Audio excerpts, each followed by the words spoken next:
Hello दोस्तों, नमस्कार। मैं तनुजा परिहार आज आप लोगों के सामने एक और नई बुक लेकर आई हूँ। ये बुक मेरे पास काफ़ी दिनों से थी। कहें तो इसकी पूरी सीरीज़, ये 3 बुक्स की सीरीज़ है। मैंने काफ़ी पहले से लेकर रखी थी, लेकिन इस बुक को पढ़ने के लिए हमें बहुत समय चाहिए। मैं बात कर रही हूँ युval नोआ हरारी की लिखी हुई book sapiens. Sapiens a brief history of human kind.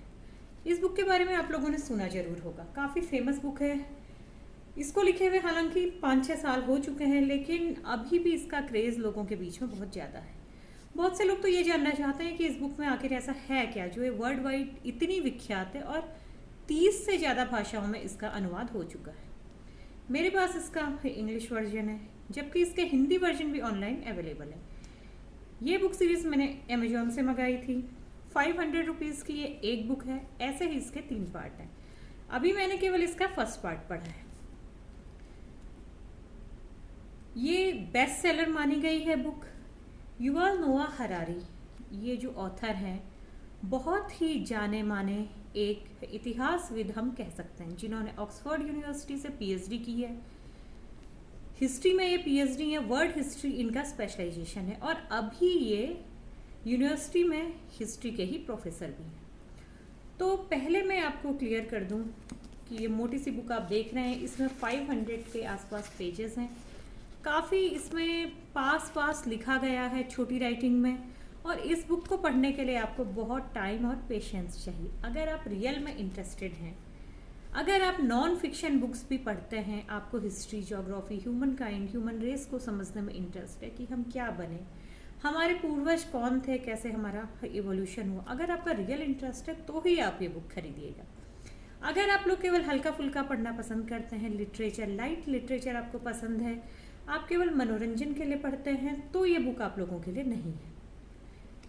लेकिन इस बुक में मैं कहना चाहूँगी कि हिस्ट्री है, ज्योग्राफी है, ह्यूमन साइकोलॉजी है, बायोलॉजी है, फिजिक्स है, केमिस्ट्री है, यानी इस एक बुक में कई सारे सब्जेक्ट समाहित हैं। तो अगर आप लोग रियल में कुछ सीखना चाहते हैं, डिटेल में पढ़ना चाहते हैं, अलग अलग सब्जेक्ट्स पढ़ने आपको पसंद है, साइंटिफिक आपकी थिंकिंग है, तो ये बुक आप ले सकते हैं।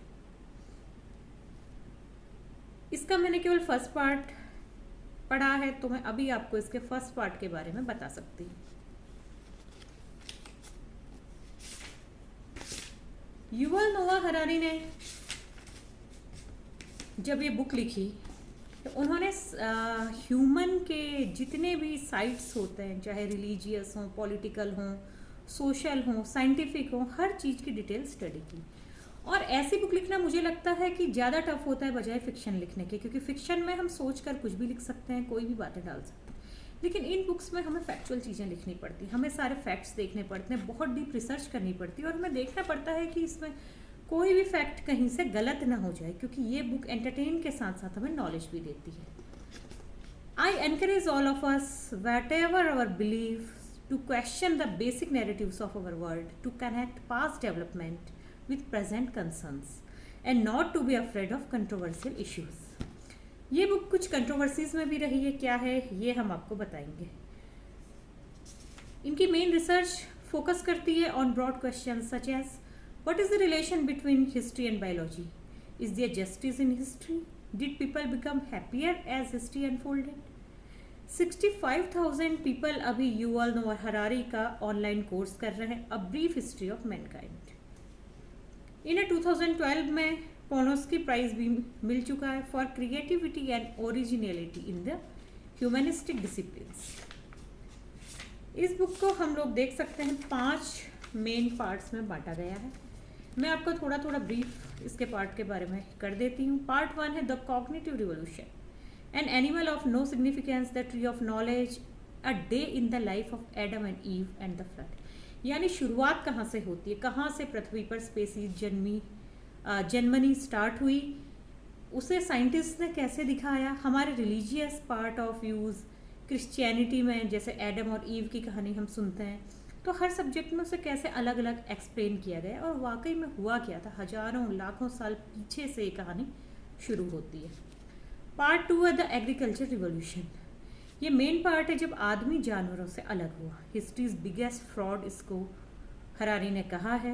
हालांकि यहाँ पर मैं ये कहना चाहती हूँ कि जब भी ऐसी साइंटिफिक या फैक्चुअल बुक हमारे सामने आती है तो हम लोग ये चाहते हैं कि इसमें राइटर बायस ना हुआ हो, क्योंकि जहाँ पर फैक्ट्स होते हैं वहाँ पर किसी चीज़ की को पॉजिटिव या नेगेटिव लेना हम लोगों पे डिपेंड होता है।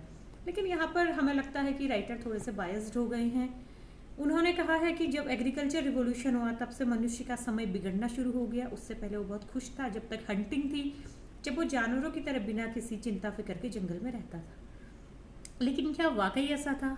इसमें अलग अलग लोगों के डिफरेंट विचार हो सकते हैं। जैसे हम लोग देखते हैं कि भले ही तब मनुष्य के पास ऐसी समस्याएं नहीं थी, पॉल्यूशन नहीं था, लेकिन तब उसके पास ऐसी ऐसी समस्याएं थी जिनका कोई इलाज नहीं था। जैसे मेडिकल फैसिलिटीज़ तब नहीं थी। तब मनुष्य एक जानवर की तरह था जिसमें फिजिकल पावर ज़्यादा होती थी, वही जीतता था। मैरिज जैसी चीज़ें नहीं थी। उसके जो फीमेल थी, फीमेल को हमेशा कमज़ोर समझा जाता था। बस खाना, सोना, सेक्स, यही ह्यूमन की ज़िंदगी थी। यानी वो जानवर से बिल्कुल भी अलग नहीं थे। तो मेरा पर्सनली ये मानना है कि यहाँ पर हिस्ट्रीज बिगेस्ट फ्रॉड जो कहा गया है एग्रीकल्चर रिवॉल्यूशन को, वो शायद ठीक नहीं। Building pyramids, memory overload, there is no justice in history. इस तरह से कैसे फिर हमारा डेवलपमेंट हुआ, हम जानवरों से अलग बने, ये यहाँ पर राइटर ने बताया है। पार्ट 3 है the unification of humankind, जिसमें the era of history, the scent of money. ये भी मनी की डिस्कवरी भी एक बहुत बड़ी चीज़ थी। उससे पहले लोग जानवर की तरह चीज़ें छीन लेते थे, जिसको जहाँ पर जो भी चीज़ दिखती थी। उसके बाद धीरे धीरे लेन देन स्टार्ट हुआ, एक चीज़ के बदले दूसरी चीज़। जैसे अगर मेरे पास जानवर ज़्यादा हैं तो मैं किसी को एक जानवर देकर उससे कोई हथियार या कोई कपड़ा ले सकता हूँ।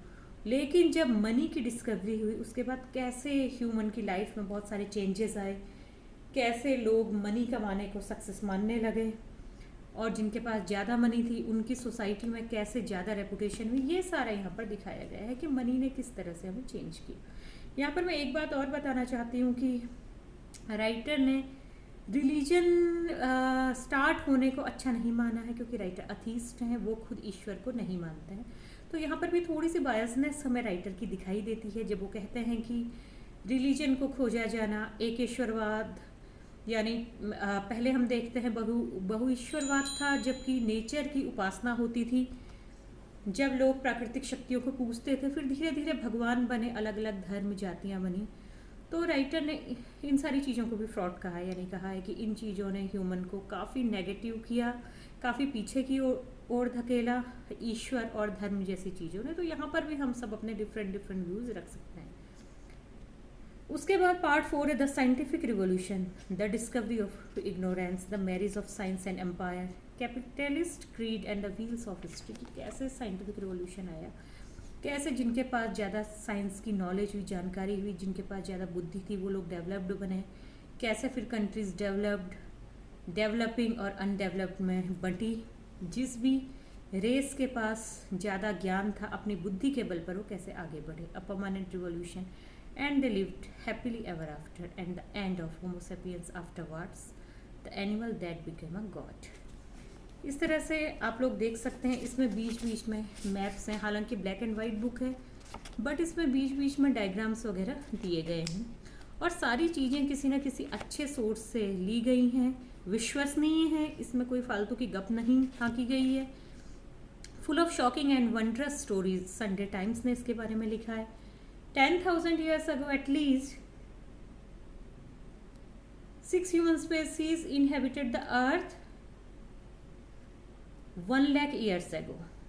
ये बताते हैं कि आज केवल एक उसमें से ह्यूमन स्पेसीज जिंदा है जिसने सरवाइव किया, वो है हम, यानी Homo sapiens. How did our species succeed in the battle for dominance?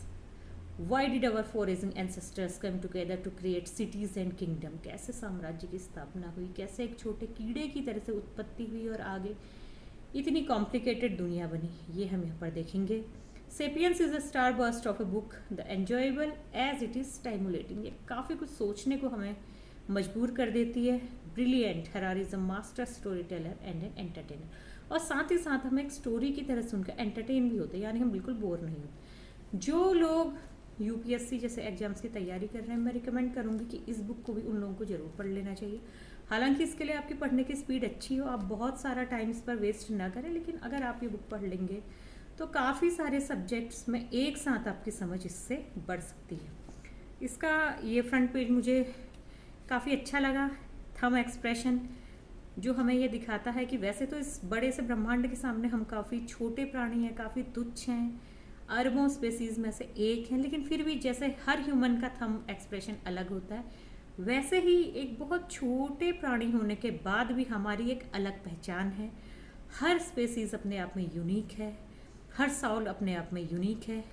ये हम इसके माध्यम से देख सकते हैं। तो आप लोग इस बुक को पढ़कर बताइए आपको ये बुक कैसी लगी। टाइम और पेशेंस आपको चाहिए। हिंदी में पढ़ना चाहते हैं तो अमेजोन पे ये बुक आपको हिंदी में भी मिल जाएगी। इसके बाद मैं इसके बाकी के दोनों पार्ट्स के बारे में पढ़कर आपको बताऊंगी कि इसके बाकी के दोनों पार्ट कैसे हैं। लेकिन ये बात तो कहने लायक है कि इस बुक ने जो वर्ल्ड वाइड जो धूम मचाई है, जितना लोग इसे पढ़ने के लिए बेकरार हैं, तो ये वाकई वर्थ रीडिंग बुक है, काफ़ी अच्छी बुक है। किसी इंसान ने इतनी सारी रिसर्च करके, इतनी सारी चीज़ें पढ़कर, यहाँ वहाँ से मटेरियल लेकर हमारे लिए एक बुक तैयार की है, तो हमारे लिए काम बहुत आसान कर दिया है, हमारा काफ़ी समय बचा दिया है। उन्हें बुक लिखने में सालों लगे हैं, लेकिन हमें बुक पढ़ने के लिए केवल कुछ दिन चाहिए। तो आप लोग ये बुक ज़रूर पढ़िए और मुझे बताइएगा आपको ये बुक कैसी लगी। अगर आप लोगों को हिस्ट्री पसंद है, ज्योग्राफी पसंद है और ऐसी फैक्चुअल बुक्स आप लोग पढ़ना चाहते हैं, फिक्शन से कुछ हटकर रियलिस्टिक बुक्स पढ़ना चाहते हैं, चीज़ें सीखना चाहते हैं, तो प्लीज़ मुझे कमेंट सेक्शन में ज़रूर बताएं। मैं आप लोगों के लिए ऐसे ही और भी नई नई बुक्स का रिव्यू ज़रूर लेकर आऊँगी।